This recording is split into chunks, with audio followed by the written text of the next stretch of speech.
Good evening. The Cypress-Fairbanks Independent School District Board of Trustees is now convened in a board work session on Tuesday, January 11, 2024 at 6 p.m. in the boardroom of the Cypress-Fairbanks Independent School District Mark Henry Administration Building for the purpose of reviewing a portion of the Tuesday, January 16, 2024 regular board meeting designed for action items to hear designated reports and recognitions posted in the meeting notice as required by law.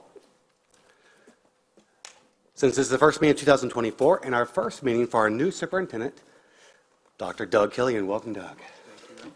Thank you very much. I want to welcome our members of the audience, our online viewers to this meeting of the Board of Trustees. As Board of Trustees, we are here to set goals, listen to reports, approve budgets, contracts, personnel appointments, and make policy for the district. It's not the role of the district to make day-to-day operational decisions. The management decisions are day-to-day operations of the district and responsibility of the superintendent. We have policies and procedures in place to resolve concerns and issues. This is a public meeting of the Board of Trustees, not a meeting of the public. The meeting is open to all who wish to attend and hear the matters discussed. Audience members may not participate in the meeting outside the designated items on the citizen participation or public comment. Disruption by any person, including the audience, is inappropriate and will be addressed by the board president or the council. Prior to this meeting, board members received information related to tonight's items on the agenda. Items on the agenda may not necessarily be handled in order of the notice. During the course of the meeting, the board may determine that a closed session is necessary. In that event, the board will meet in closed session to consider matters duly posted for the meeting, permitted under sections 551.071 through 551.084 of the Texas Government Code. These proceedings are airing live on our district website, and they're also available on video on demand on the district website following tonight's meeting. For the video to adequately reflect the proceedings, I respectfully ask that you refrain from talking while others are speaking and that cell phones are either in off or in silent mode.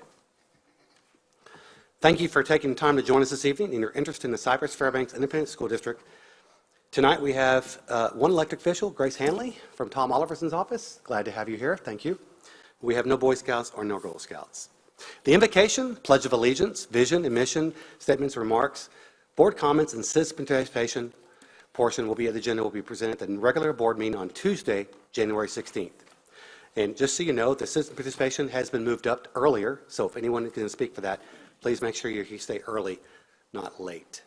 Before we proceed, I'd like to rearrange the agenda, discuss the information items for the non-consent agenda, and they'll be moved to the very end of our agenda. We'll now proceed to the consent agenda items, a portion of our agenda.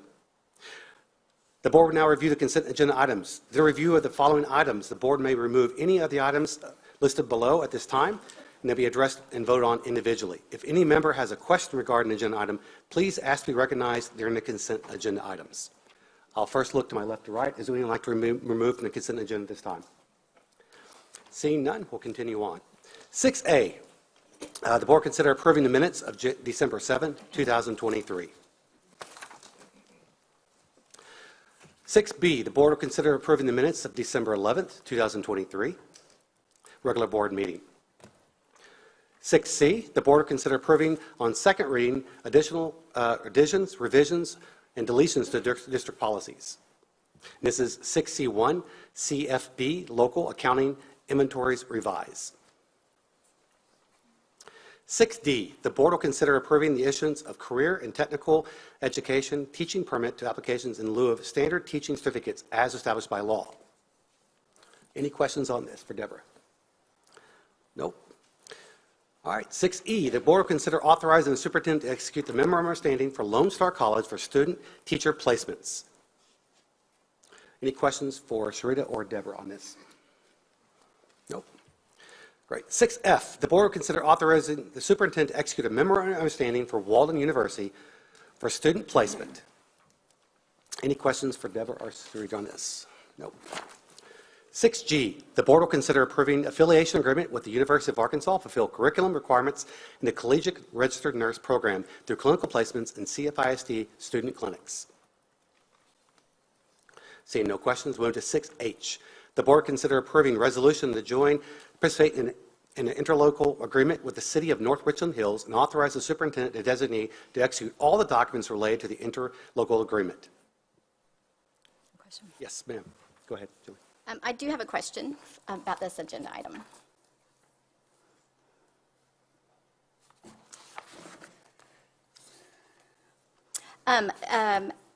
I'm familiar with interlocal agreements with primarily purchasing cooperatives and maybe education service centers, but not familiar with an outside governmental entity like a city municipality. So can you explain how this agreement came about, please? Absolutely. So last year, the Texas Department of Information Resources, DIR, their contract with Apple expired. So their agreement, so as a district, we went out and negotiated an agreement with Apple so that we could buy those products without going through a reseller. Since the state still has not renewed their agreement with Apple, we have people seeking us out because we are able to purchase or they could piggyback off of our contract.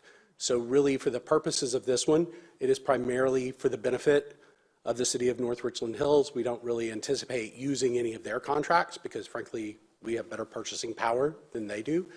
So it's really just a matter of goodwill and helping out another governmental entity. Are there any additional costs to Cypress-Fairbanks for this managing or administering this agreement? No, we would have gone out and gotten the agreement with Apple regardless.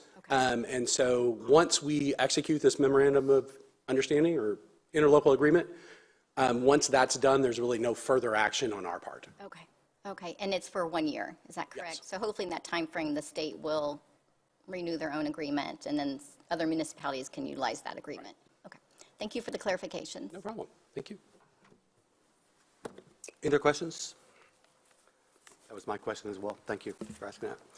Thank you very much. 6I, the board consider awarding bids and contracts and authorizing purchase orders as recommended in the posted agenda item. This is 6I1, glass repair service building, 6I2, physical education dresswear, and 6I3, school buses. I know there were items were posted in our agenda item. Any questions on this one from the board? Yes, Lucas. On 6I.3, I'd like to understand, it's a larger ticket item, so I'd like to be able to, for the audience, viewing audience and those listening, what were some of the criteria that we considered when selecting this contract, this bidder?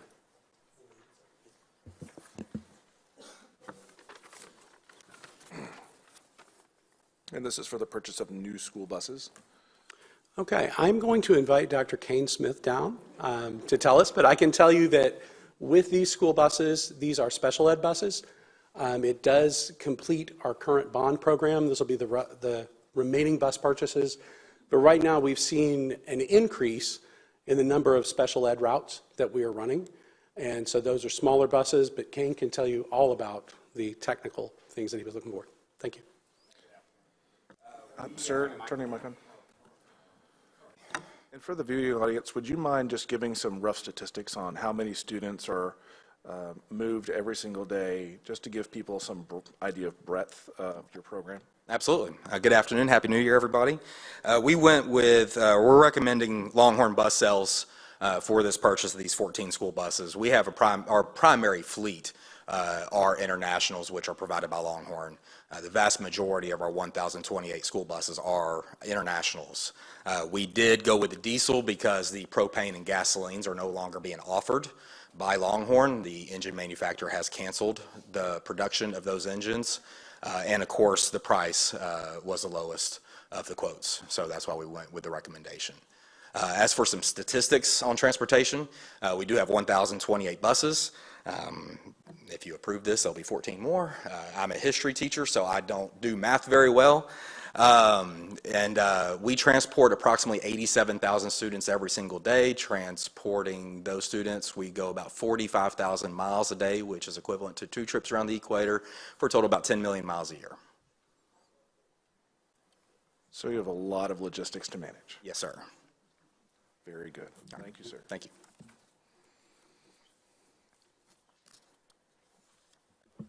Go ahead, Joe. Is it all, Lucas? Any more questions? I'd also like to understand on 6J, what are some of the renovation topics that we're going to be doing at the Berry Center? That'll be next. Okay, so, yeah, I'm fine with 6I. Sorry.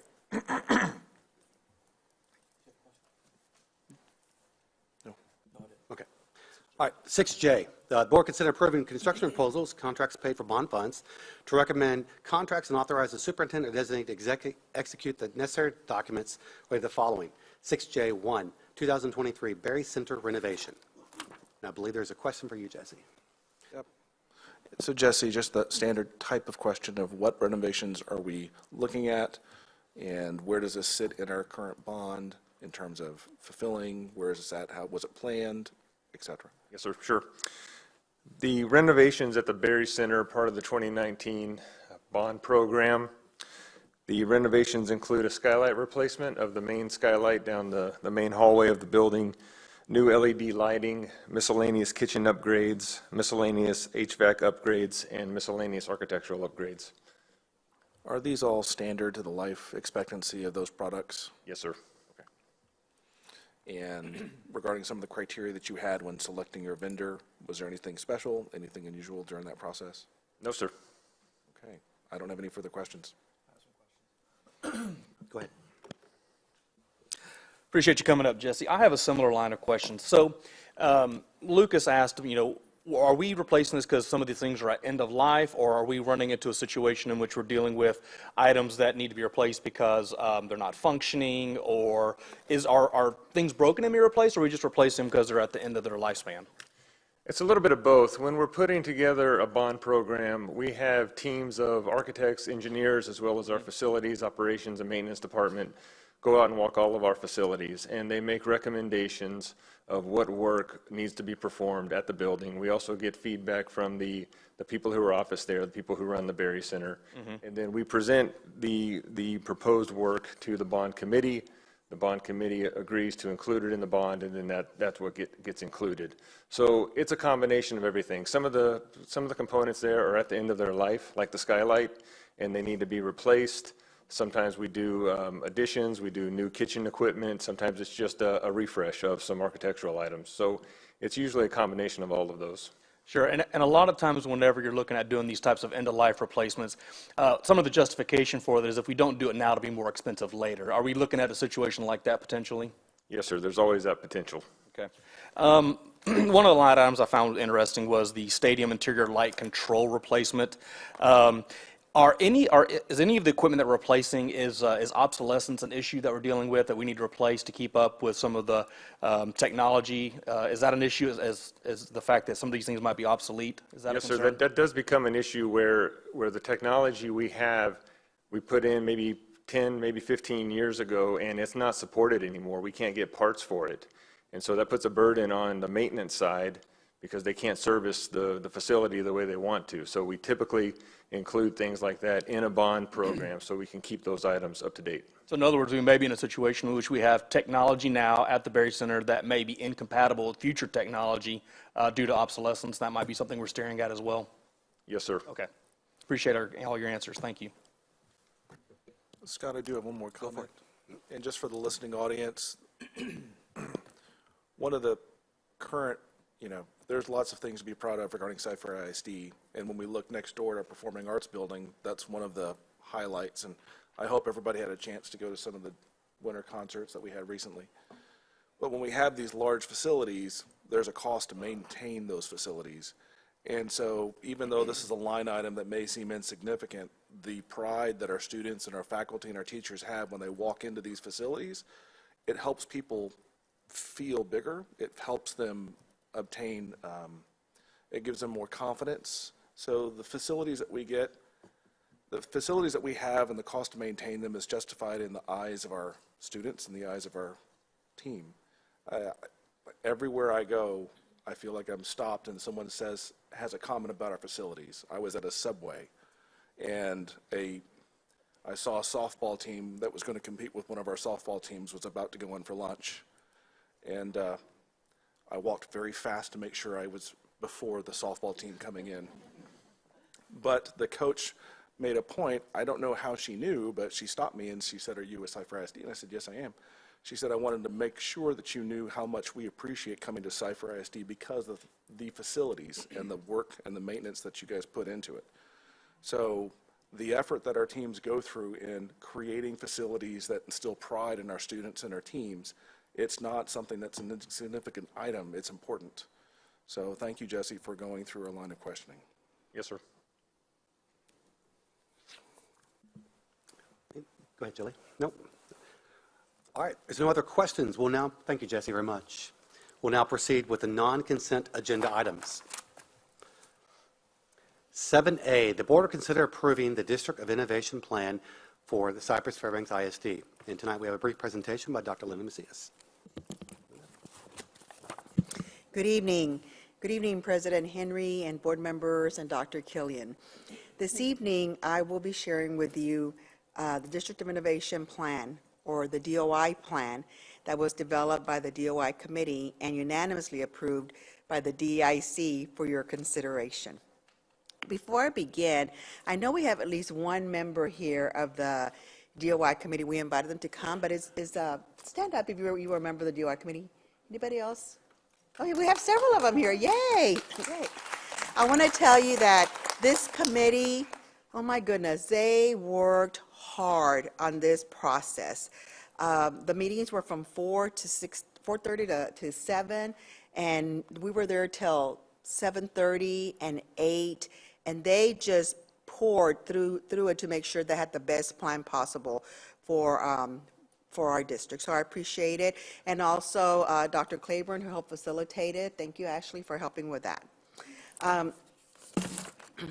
I wanted to just kind of take you back to October just for a little bit and just a review of what DOI is and why we were even looking at it. So if you recall, I shared that back in 2015, the opportunity for District of Innovation was put forth through the 84th Texas Legislature. And this allowed school districts to basically exempt themselves from certain laws, very similar to what a charter school is able to do, but to also look at the laws that they wanted to exempt from that would be specific to the needs of a school district. And then just for information, there are over 968 districts with a current DOI plan. So out of about 1,200 school districts, there are 968. And in our area, everyone around us is a District of Innovation. We're the only ones really now that do not have a DOI plan in place. So why consider this? Why are we even looking at this? Well, the DOI provides increased local control. As I shared, it is an opportunity for a district to create a plan that is personalized for the district. You may have heard on the news quite a bit of the DOI process and the plan that HISD had. Their plan is personalized to HISD. Our plan is specific and personalized to the needs that the DOI committee felt were important for Cypher ISD. It also allows us to remain competitive because specifically to the first on the school start date, if you think about what the calendars are around our district, there are additional days that teachers have off in different districts, and we have been really contained to that last Monday in August, and then trying to close school out as close to Memorial Day as possible. Not a lot of flexibility in there.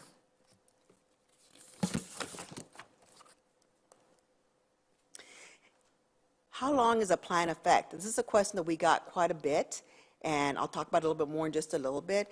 But basically, a DOI plan is in effect for 5 years. But it can be amended and it can be renewed after the 5 years, but it's got to go back through the entire process. In a little bit, I'll walk you through what we've done so far, but you just can't make a change as a board or the administration.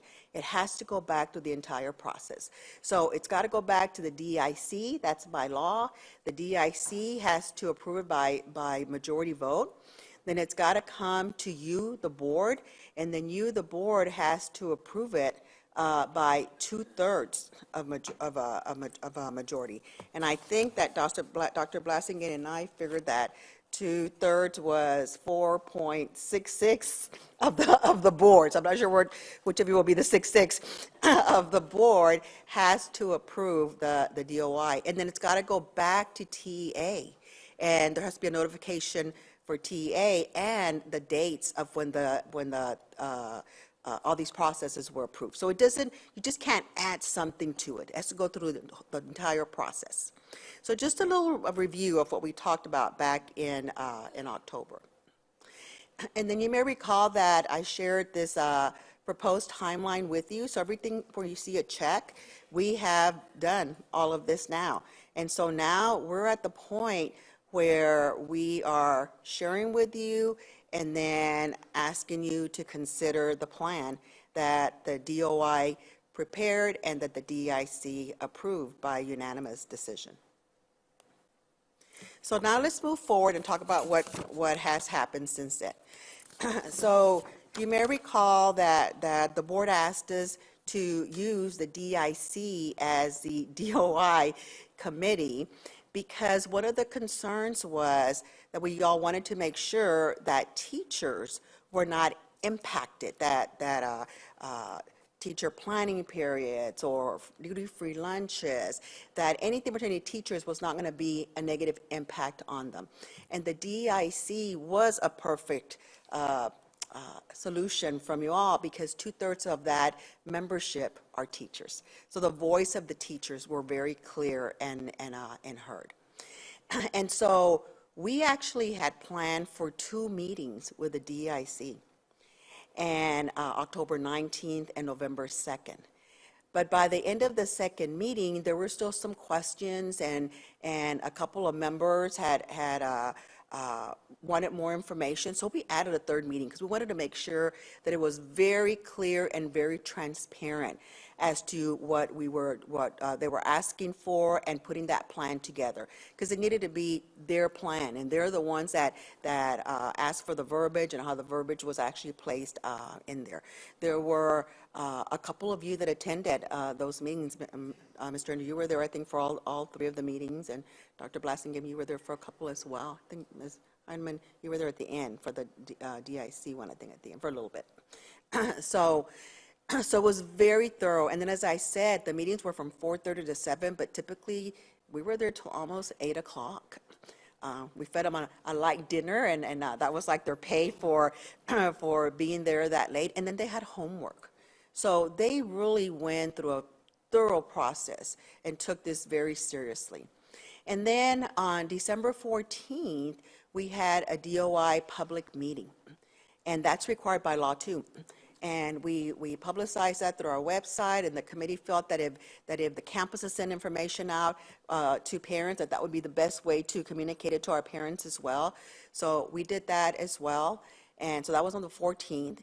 And then after the DOI public meeting, then we convened the DIC. So now they were in their role as DIC, no longer DOI.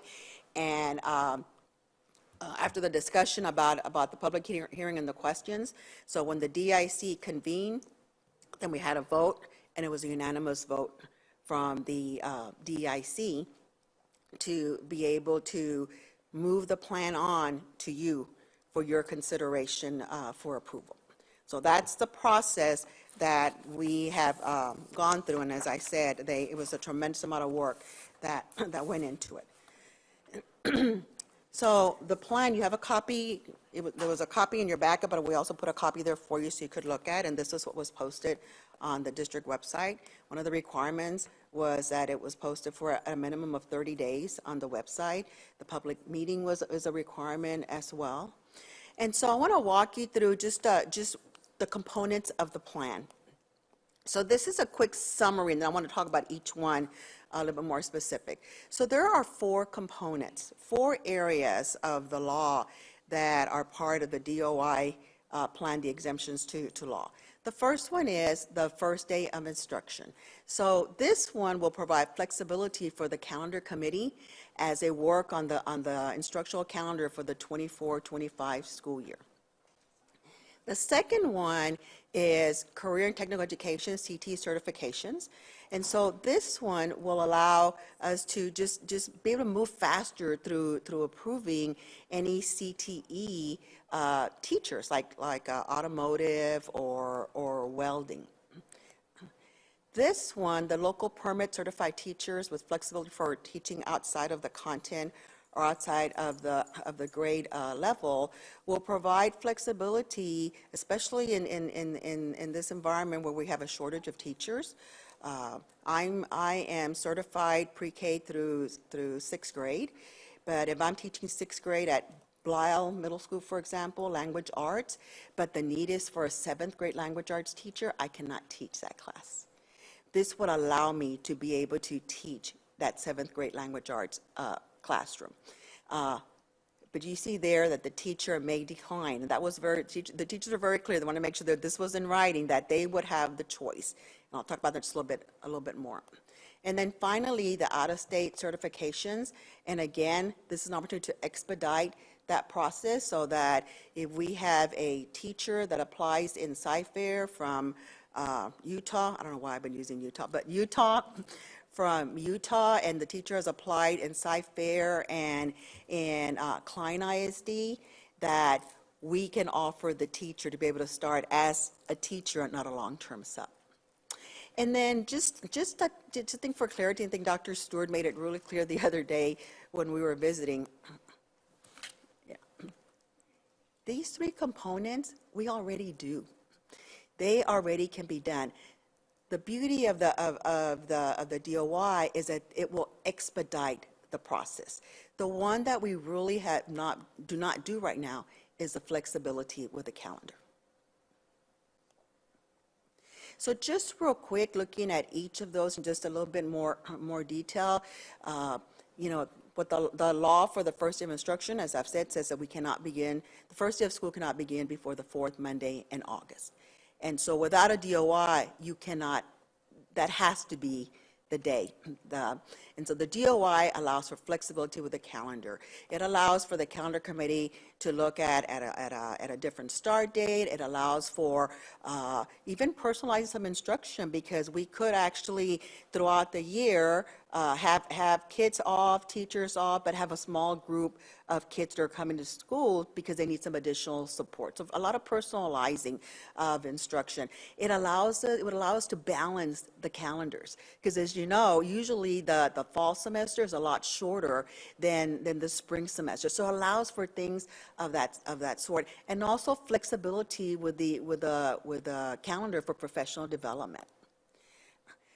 Now, just want to make sure that everybody understands, if this is approved, then the instructional calendar committee will meet. That is a district committee. There was an application process for community members, teachers, parents to apply to be on the calendar committee, and so we're going through that process right now. And it's that committee that will come together and look at an instructional calendar to recommend to you. It is you, the board, that will make the final decision on the calendar. So after the calendar committee comes up with the calendar they want to propose to you, that will be brought to you, and then you can decide to accept it as it is, or you can make changes that you see are essential to be made. Right? The CTE, we just had an agenda item right now, right, for a CTE teacher. So really, this just allows us to expedite the process. We still, Dr. Stewart keeps saying, we're still going to be looking for certified teachers, but when we can't find them, this will allow us to expedite that process. So right now, when we have a teacher, we submit a request to you, to the board, for a teaching permit, and then has to be submitted to TEA. So this would allow us to hire teachers like we hire any other teacher. And then the certification, the certified teachers of flexibility for teaching outside the grade span. Again, we can already do this. This would allow us to teachers to teach in other grade levels, other content areas, as I said, from 6th grade language arts to 7th grade language arts. This will help with the shortage that we have in teachers. Right now, we can already do this. We have to verify the hours on the transcript. They have need to have so many hours in the content area, submit it to TEA, and there's an approval from TEA. And by the way, this costs us money. So every time we do this, it costs us $57. Is that correct? Yeah, $57 every time that we process this. So this will save us some money as well. Now, the teachers were very clear that regarding this exception from the law, that they wanted to make sure it was in writing that teachers had the right to say no, and there would be no repercussion for it. And we actually said to them, oh, yes, of course. I mean, the principals would know that. And they said, no, we want it in writing. And so this is in the plan, and it's very clear in the plan. And then finally, the out-of-state certification. Again, we already do this. It's just a process that we have to go through. We still will always continue looking for certified teachers. Right now, the teacher applies for a review of the credentials from TEA, and they're placed as a substitute teacher until that review is complete, and then they're placed on a permit for a year. If that same teacher, as I said, applies in Katy puts them, lets them start as a full-fledged teacher, full teacher pay, we offer a long-term sub position. And so which school will the district choose to go to, or the person choose to go to? So just a little quick review. This has been, like I said, on the website, and you've had this information. And then the two main questions that were coming up over and over again were these two. Can additional exceptions be added? So just added. And I've shared that already, but basically not without going through the entire process again. It's got to go to the DIC, then it's got to come to you, and then TA needs to have all the notices. So that was a concern, that if we became a DOI, that at any time either the board or the administration could add anything. And that is not the case. It goes through the whole process. Even with this plan, you as the board can select to remove one of the exceptions, but you cannot add to it without us going all the way back to the process. And then the second that came up over and over again is, will parents continue to be notified if an uncertified teacher is assigned to teach a class? And the answer to that is, this is a different law. This is Texas Education Code 21057. This is not a part of the DOI. So the requirements that are in place for parent notification under the law, they will continue. And that concludes the presentation. If you have any questions, I'll be happy to answer, and Dr. Stewart and the HR team is here to help me as well. So I'm going to start with the questions a little bit differently. I'm going to start with down here, start with Natalie, then Julie, then Lucas first, and then the newer board members will go last, if that's okay. So if you have any questions, Natalie? No, actually, thank you for addressing those that came up during the CLC and other meetings. So I don't have any questions. Thank you. I don't have any questions. I just want to thank the DEIC for their time and their energy and their efforts in putting together a plan that met the needs of our teachers and our students and our parents, and put us on more of a level playing field with charter schools. I appreciate the thought that went into it, the thoughtful consideration, and your voice really came through clearly in the plan. It's very well written and it's very concise. So thank you again for all your time and energy. Thank you. Lucas? I do have a question. Historically speaking, how many teachers, rough percentage-wise, Dr. Macias, do you think that we had to pass on from an out-of-state certification standpoint? What type of percentage are you anticipating going forward in this first year or second year? Deb, do you have an estimate, or the I HR do. team? So currently, we have 1, 2, 3, 4, 1, 2, 3, 4. We actually have 40 teachers that are on a one-year certification, and those teachers are on the certification because they are out of state. What happens is that during the busy hiring season from approximately April through June or July, TEA has to certify all of those out-of-state requests. Other districts, when those requests come in, while it's pending, they hire them as a teacher. And as Dr. Macias said, we cannot. But with this DOI, we'll be able to hire them as a certified teacher for that 1 year immediately. So what we know is that during that hiring season, it may take TEA up to 3 months. They're pending that long. So we don't really know how many of those teachers we may lose because they know if they go to Tomball and it's pending, they're able to be hired. Maybe in October, it may take them 3 weeks. So we know that during that hiring season, those applicants choose not to come to us because if we don't have reciprocity with the state, it takes them a long time. Those teachers that we normally get, they may be, they live in Cypher, they went to school here, they went to LSU, they got their teaching certification, so they definitely want to be here. But going through that process, they're on a substitute. So we believe quite a few because they just don't apply. So we're excited to be able, when we are recruiting, that those applicants from out of state, that we can easily process their application to start teaching. Okay. So just to clarify, so it sounds like, and I'm not, currently we have about 40 teachers that are on that program, and you suspect that with the implementation of DOI, that number would go up because teachers would choose to come here because we would be more competitive. So we don't know the exact number, but hypothetically, it's less than 500. Well, we don't know the number, but we do believe that not just student teachers, but when we're recruiting someone from Michigan, their families are moving to Texas, because they're already certified in Michigan, if they decide to work for us in Cypher, while their application is being vetted with TEA, they're on a pending status because they're not certified here, so we can't hire them as a teacher.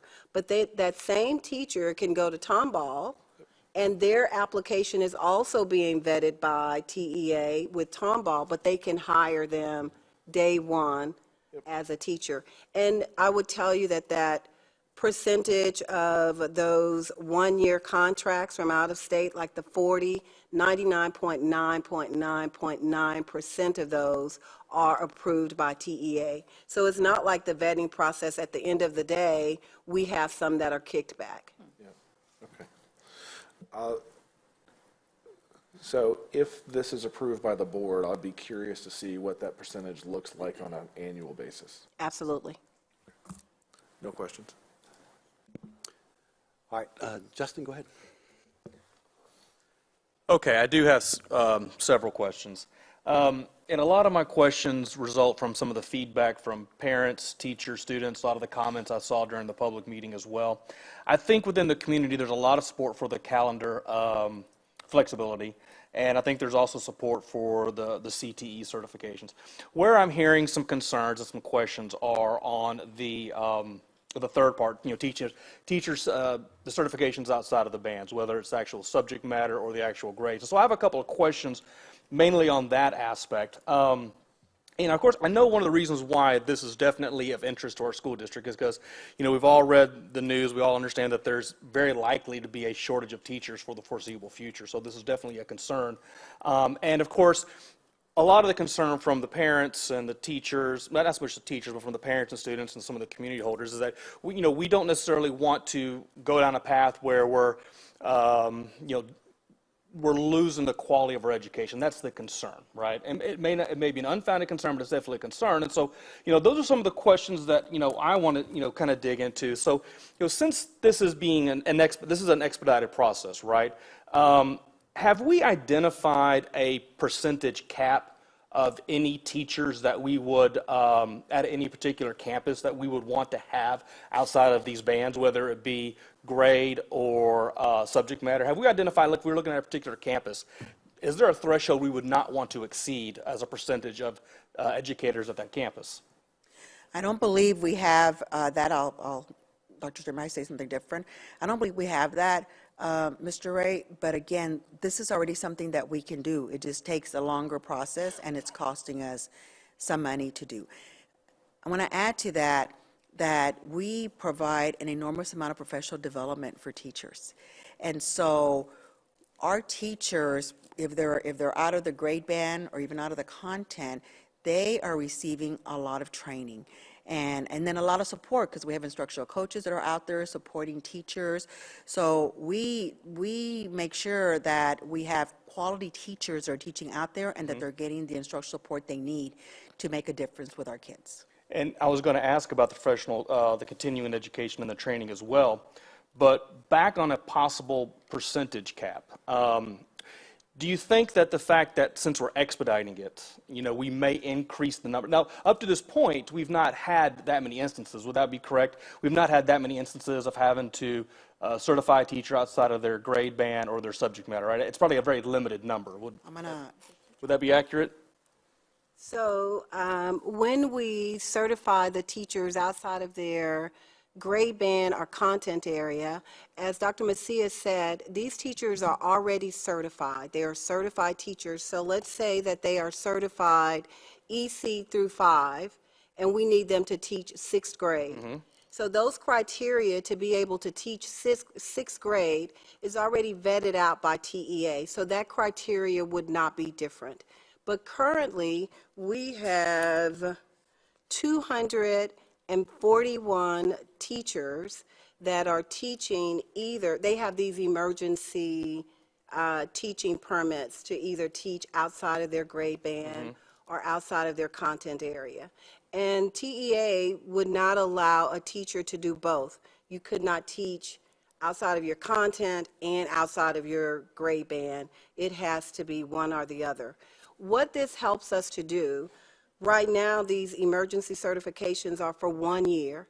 So if we had a teacher to leave today and the principal said, I need this teacher to teach science, their math and science, it's a math and science combo, they have enough hours. So when we say, okay, we can apply, and that teacher would have an emergency certification or an emergency permit. But that permit is only through the end of the year.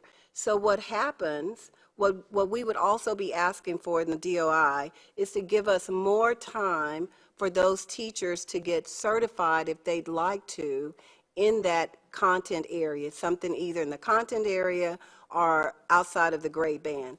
And note that they're already certified, they already have hours in those areas, or the state would not say that they're able to teach that temporarily. Also, as Dr. Macias said, each of those certifications are $57. Also, there are some areas, bilingual, special ed, ESL, that they couldn't be considered in this DOI. Those temporary certifications would last only for that 1 year.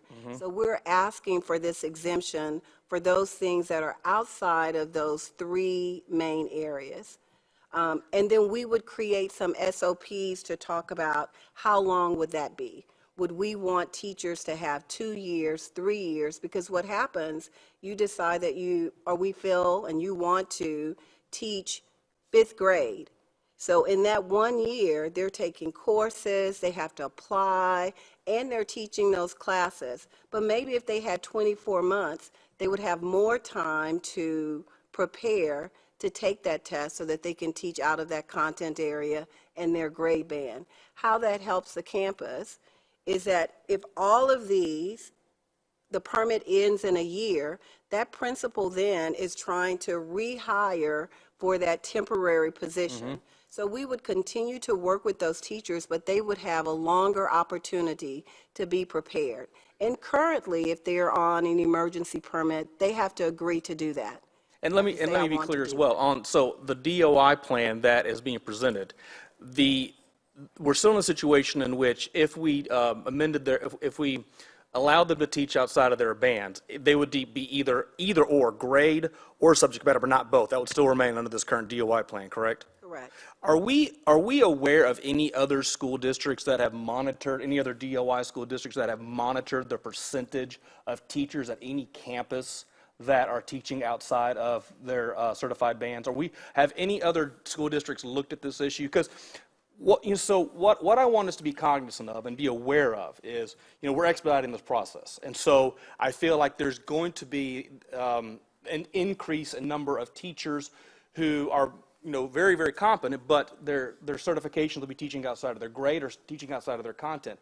I think there might be a concern that if we have a significant percentage of teachers teaching outside of their bands at a particular campus, is that an issue? Is that a concern? I'm actually throwing that out as a question. Is that something we should be looking at? I think that we can look at that, but out of 8,000 teachers in all of the classes, we have 241. But what if this rampantly increases because we're under a DOI program and it ramps up to 500,000? And let's say, for instance, for whatever reason, that's concentrated at one campus, right? Is that something that we should be monitoring and evaluating? So certainly we would monitor that, but as I said, this is something that can already be done. Some of the situations that we run into is like at the elementary, the certifications. There's a band that goes through 4th grade, and then our teachers get stuck or they can't teach in that 5th grade. So we're not, and that's typically what we're looking at is situations like that, so that there's flexibility at the campus for a certified teacher. We won't have to put a long-term sub in that 5th grade class. It would be a certified teacher who is certified through 4th grade, but at elementary, ours go through 5th grade. Those are the things that we mostly look at. Okay. Well, so to kind of bring this, bring that concept kind of home a little bit, assuming this gets approved and this goes forward, there might be some times which the board may request some of that data to be evaluated. Absolutely, and we will track that. And I appreciate that. We mentioned earlier professional development and mentoring, right? Do y'all foresee the professional development and mentoring changing in any way under an expedited DOI process as compared to what we currently have? I would say, I'm sorry, Dr. Macias, I would say yes, if this is approved for this particular area, if we're going to ask for an extended amount of time for those teachers to be certified, then we would increase that professional development because we want them to be prepared and ready to take those exams. And also, I don't know if it would be a rush to get more people on these emergency permits, because currently we can do this. We can do the same thing. We're just, one of the main factors is that we wouldn't necessarily have to pay the $57 per certification unless it was special ed, bilingual, or ESL. And one of the bigger bangs for our buck is that if we could give these teachers more time to prepare to continue to teach outside of the grade band or content area. And remember, it is not a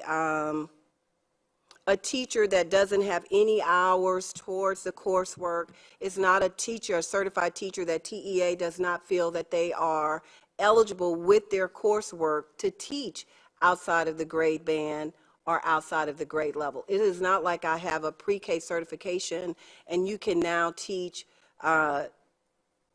AP high school physics. Right. It is not that kind of grade band or that kind of content area. Those moves and shifts are already designated and vetted out about TEA. It is just a checklist that we're looking at. The exceptions would be to give our staff more time to do that. I guess the other thing about this too is, if we're entering into a DOI, and which, one of the key components is the expedited aspects of it, right, and the flexibility of it, right? I just want us to be aware that this thing could grow tremendously, especially the fact that we are looking at teacher shortages, right? The concept of having teachers teaching outside of their grade, band, and their subject matter, that may, for lack of a better phrase, just explode in numbers. It may or may not, due to the fact that we have a teacher shortage. And I just want us to be aware and kind of look ahead at maybe some of the pitfalls and some of the things we need to be watching out for. One of the things I would ask about the professional development and mentoring in this aspect, is that a campus-developed professional development program, or is that a district-wide developed? And would you, under a DOI, would you envision that remaining in its current form? So, Mr. Ray, we do district-wide staff development for all of our teachers. We have a common curriculum, common scope and Right. sequence, common assessments, and so we do district-wide staff development. That's one of the pillars that we've had success in this district. Sure, clearly, but- However, I want to share with you that we already differentiate professional development. For example, we have professional developments for teachers who are new to third grade. We have it for everyone, but we also have it for new to third grade. We have mentors for them. We have coaches that go out there and support them. So we already do differentiation for them, and this would be a teacher who would be new to fifth grade. And so we would do training for, they would be part of the training for a teacher who's new to fifth grade and would get the additional support as well. Okay, that makes sense, and I appreciate that answer on that. Let me talk about the out-of-state certifications, right? So would we ever envision ourselves in a situation in which we would have an out-of-state teacher in which we expedite their certification, but they'd be in a situation in which they'd be certified for outside of their existing grade band or subject matter that they're currently certified in their own state for? I don't believe so, because they can't have those dual permits. So if they are, Dr. Macias likes Utah, so if they are Beautiful, it's a beautiful state. I don't blame moving you. I've never here been there, I want to from- visit. if they're moving here from Utah and they're certified EC through 4, that is what that 1-year pending certification will cover. So it's not like you can come in from Utah and we're waiting for TEA to vet you out, and we want to put you on a certification outside of your grade band and outside of your content area. No, it would be that one singular certification. And also, just to go back just a little bit, we can tell you right now how many teachers per campus is on any of these. I can tell you how many are on a campus, how many emergency certifications, permits, 1-year permits, and they're very small. But when you set up the SOPs, we could definitely say that we didn't want a campus to have more than 10% of their teachers on any particular kind of certification. And that's good. We could do that. And just my final comment on that, and one of the reasons why I bring this up is that, you know, as board members out in the community, if we implement the DOI, that's going to be a question we're going to get, because that, I think, is on the forefront of a lot of people's mind, is the flexibility of certification. How is that going to impact our quality of education?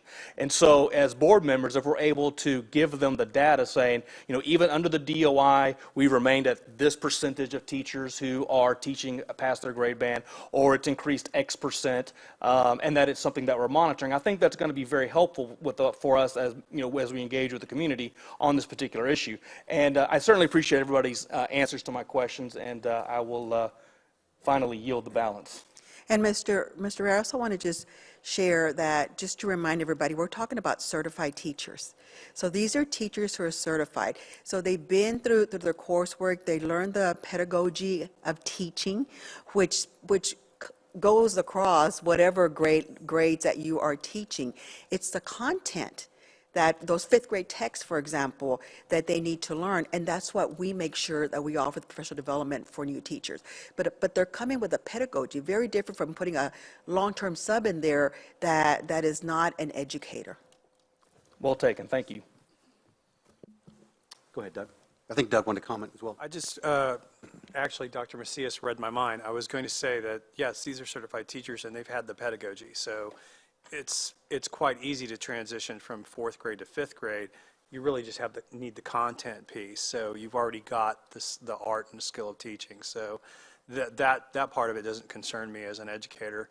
Also, I just, in terms of history of certifications, just wanted to, so some of our shortages kind of been created over the years, the decades, by restrictive SBEC certification requirements. So when I was certified, ancient times, 1 through, yes, it was on papyrus too, 1 through 8, I was certified elementary 1 through 8.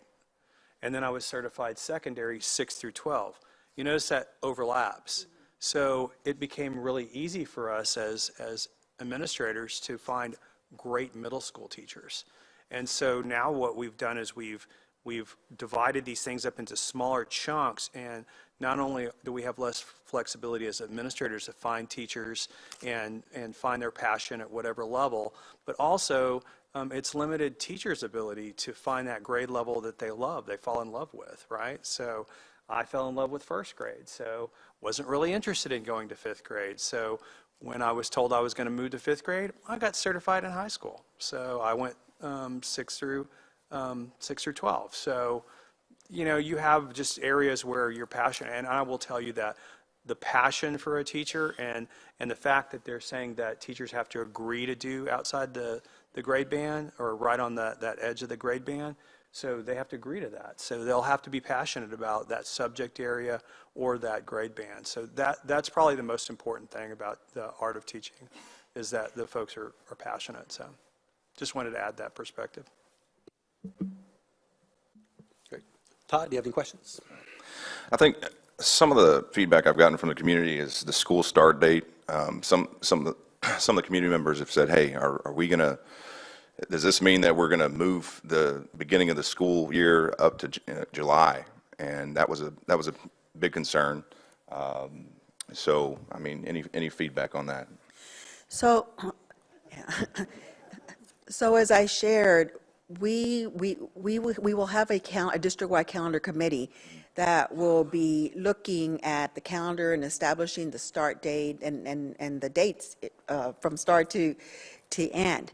The last two calendar committees, Mr. LeCompte, that we worked with and were asking about a DOI, they were not looking at starting school in July. They were looking at like a week and a half earlier, so that we could have some flexibility within the calendar to provide. They want an October date. Teachers have been asking to start school on a Wednesday instead of a Monday, but we also hope to look at some additional instructional days. Right now, our calendar last year and this year, there's 168 instructional days. That is the fewest days of anybody around us.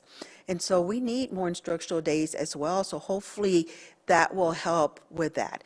And then just a reminder that whatever the calendar committee proposes a calendar, that comes to you. And then you can decide and you can share, no, we really would like to start here, or we really would like to, we're not comfortable with the start date. Can we do this date?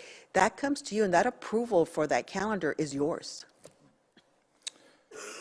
And then another concern was, obviously some of the community members didn't know that we were already doing this with CTE, where we're hiring people with real world experience. And to me, that's the best applicant. I mean, in my opinion, you've got real world experience. You've been doing this for, let's say, 10 years or so. So this gives them an opportunity to kind of jump into the education field. The last question, last concern that I have is, do we know how many we had in the school calendar year 2022, 2023?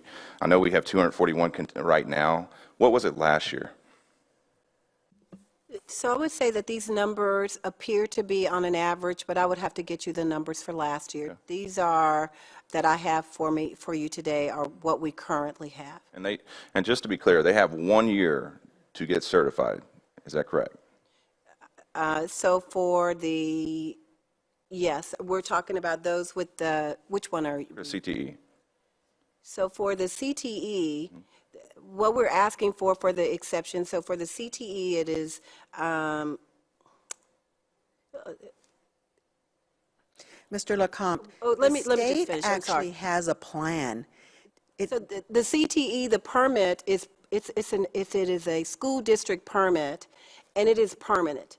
As long as the teacher is with the district, they don't resign, it's not transferable. So if we certify an auto tech teacher under this provision, then they have a teaching permit, and that permit is as long as they want to teach, because it is a permit. Okay. And it is just for specific kind of professions, welding, cosmetology, and along with being able to have that, there's some licenses, you have to have education requirement, experience in the field. And again, we only have 7 of those. We have 475 CTE teachers, and only 7 of them are on this emergency certification, or this permit. But what happens is, what we're asking for now, when we get the permit, we're already getting these permits. The provision for this is that we have to go to the board, like we did today, and then we give that notification to TEA. If we have a teacher that we're ready to hire, hard to find, auto tech teacher, and they are ready to work with us on the 17th, we would have to wait until February the 17th before we can offer them a teaching permit, because we have to go to the board. So what we're asking is that the superintendent or designee, he's saying he's doing the same thing that we would do today, and then we can hire that teacher on the 17th, and then we would bring that information to you at the next board meeting and then follow through. So the process is, the vetting out that TEA would do, we would still do that. So for those CTE teachers, and not all CTE teachers, but for those CTE teachers, it would just allow us to hire them immediately.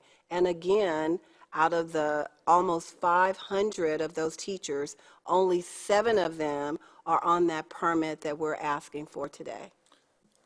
Thank you for the eloquent explanation. Christine? Yes.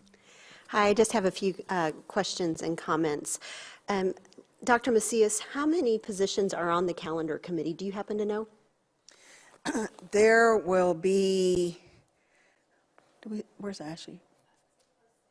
Yeah, close to 80, and they will be representative from across all feeder patterns. There's parents, teachers. We have more teachers than we do of everything else, but there's parents and teachers and committee members on there. And how many applications did we receive? We received a little over 500. So there's a lot of interest in the calendar and the planning of that. Okay, thank you very much. Dr. Stewart, just an encouragement that if we enter into this with the DOI, that we would want HR to track the certifications and get updates from, for the board on that as well. Absolutely. And I just want to say, as we know, I don't think anybody's trying to usurp state law. We have state laws that are in place, and we want to follow those. But as we know, the legislature meets every other year, and so as we're trying to address hiring issues in the district, this is going to, it looks like it's going to help us become more competitive with the hiring that we would be able to do, and to extend to people to actually give them a job rather than making them a long-term sub. So I think that, you know, again, when we see the amount of districts, 968, that are doing this, there's obviously a reason that their districts are doing it. So maybe the state legislature will address that. But in the meantime, it seems like DOI in these areas could be beneficial to Cypher, it looks like. I was, to the question that was raised by my colleague about the trend in teachers outside of bands, and much like Dr. Killian's input, I went to the TEA website to look at the elementary standards, and they have shifted that over time from the 90s when we were certified. And then as a middle school principal, this was very tricky, trying to have people, they had the content, they had the courses, everything they needed. They just couldn't teach 7th or 8th grade rather than 6th. And now the bands are actually like EC for most of the middle schools right now actually go from 4 to 8. So the trend should decrease, because it would be people in this middle ground between the 90s and the like 2000, like an update about 2015 or so. So you actually probably will see this number go down, because it was really middle school where it hit the most. But a question I have for you, Dr. Stewart, is in high school, nothing changes around the content courses at the university and their subjects. So for example, I went to science. They still had to show that they have the science work on their college transcript, even outside of the grade band, right? So we're not talking about people who don't have the content knowledge. You are correct. And if you look at the information, the committee wanted to look at that outside of the grade level and content area at elementary and middle school, and not necessarily high school. There is a provision already that we rarely use. We haven't used it in a high school. You can also petition to TEA that if you are an English 1 teacher, but you have lots of math hours, that you could teach math. But this committee is asking, as you said, the middle school can be difficult and tricky, that they're asking that we only look at this at elementary and middle and not high. Well, I would also, teachers are our very most important employees. They're our frontline employees. And so the fact that we can, and there are a treasurer and there's a shortage. And the commissioner's speaking about that now. He was talking about reading for a while, and now it's all about the fact that we're not graduating enough education majors or people to come teach. This will be they're our most valued asset, and this will be our critical shortage. So I'm supportive of ways that we can without decreasing the quality. And I think what we're hearing here is they have to have the same standards. They have to be certified. The pedagogy, I agree fully with that comment, that you learn how to teach kids. And I'm glad yours was first grade was your happy place. Mine was actually fifth grade. So I don't know, sure we're going to get along that well up here. But I would say that to me, it's the upsides versus the fact that we are not giving up in the quality of who we're going to have in front of our kids and to be able to hire quickly. And then I will say because the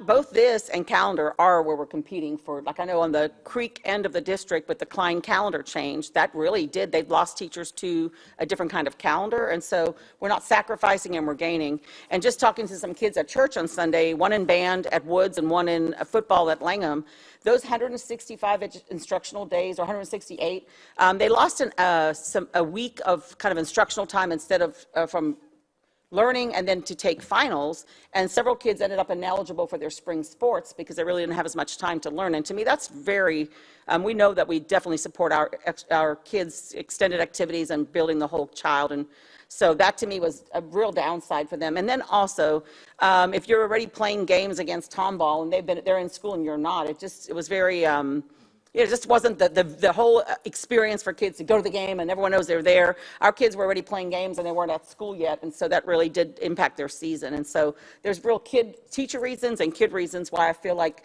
this isn't even compromising quality in order to buy us some things there. So thank you. I really appreciate the idea, though, of tracking anything with data so that the two colleagues to see, but I think because of the standards over time, this data will go down anyway. Yes, Justin. I wanted to address something that Dr. Blasingame discussed, and Dr. Suter, I think it goes to the credentialing requirement for when we, in which we're looking to evaluate a teacher who may want to be teaching outside of their subject matter. And I think the example you gave was a teacher who wants to teach science but may not be certified in science. But however, I believe that the credentialing process would involve things such as looking at their collegiate classes and experiences. Can you touch a little bit on what types of things you're looking at when credentialing a teacher to teach outside of their subject? Yes. So those criteria, again, are already set up by TEA. We would just be reviewing those criteria. And remember that they are certified. They're already certified teachers. So that's one criteria. The other is looking at their transcript. That's the main one, evaluating how many hours, college credit hours, they have in that particular area or grade band that they want to teach. So those would be the two main areas that we evaluate, and we're actually matching those criteria to the criteria that's already set for us. We're not creating it. We're not saying that in order for you to teach sixth grade and not fifth grade, you have to have criteria A, B, and C. TEA has already said that if you want to teach outside of this grade band, this is what you must have. We are just making sure that those candidates have those required courses. And the language that we have is credentialing and or experiences that qualify the candidate for this position. Would experiences be something like work experiences outside of the education profession, where somebody who may have had years as a chemical engineer, but now maybe a teacher teaching reading or something, but was being pressed into service to teach science? Would work-related experiences, would that be taken into account in some of these instances? So the work-related experiences we consider that when we're looking at those CTE courses. And so it is education, license or certification, work experience, and there are criteria for that. You have to have 5 years of this, and you have to have this kind of certification. So all of that is considered when we're looking at that school district permit, like the one that you guys approved tonight. Right, okay, thank you for answering. You're welcome. Any other questions? Great. I want to thank the DEIC committee and also Dr. Macias and your team. Y'all spent a lot of hours. I know it was at those meetings. Y'all went very long hours, and I really appreciate your time. And also the board members, thank you for your very thoughtful questions, and also Doug as well. I would encourage the board members, if you do have some lingering questions, please ask Dr. Macias. She's more than happy to field those questions for you, so you can make a very informed decision on this for next Tuesday. If there's no more questions, we'll continue on. 7B, the board will consider the adoption of revised board operating procedures outlining the duties of a public official. This item may be discussed in closed session pursuant to section 551.074. Any questions on this? Nope.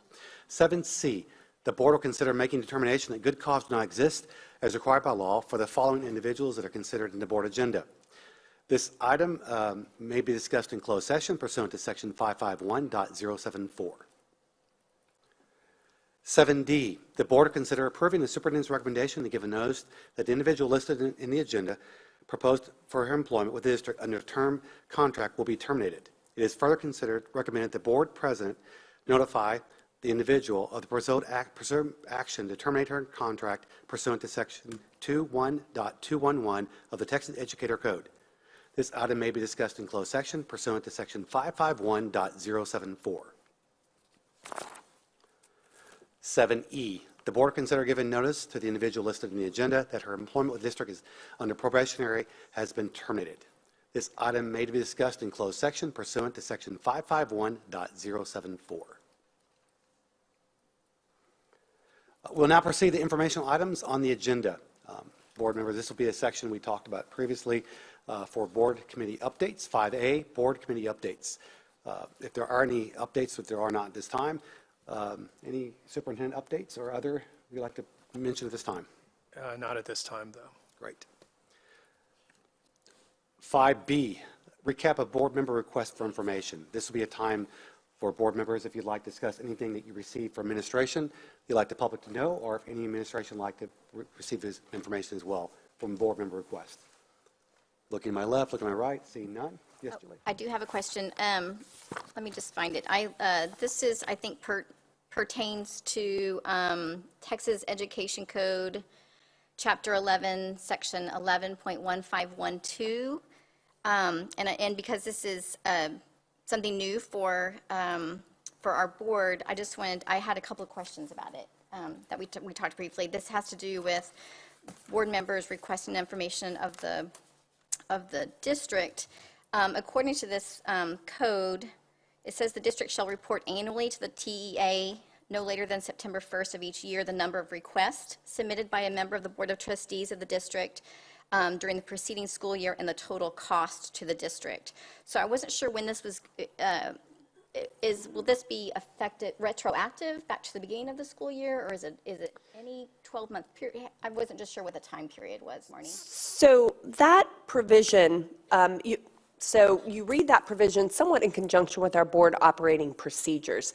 And our board operating procedures have had the longstanding provision, actually prior to that law even, that if a board member requests information outside of a board meeting, during a board meeting, it is not applicable, but if that occurs, we will typically share that information with the entire board.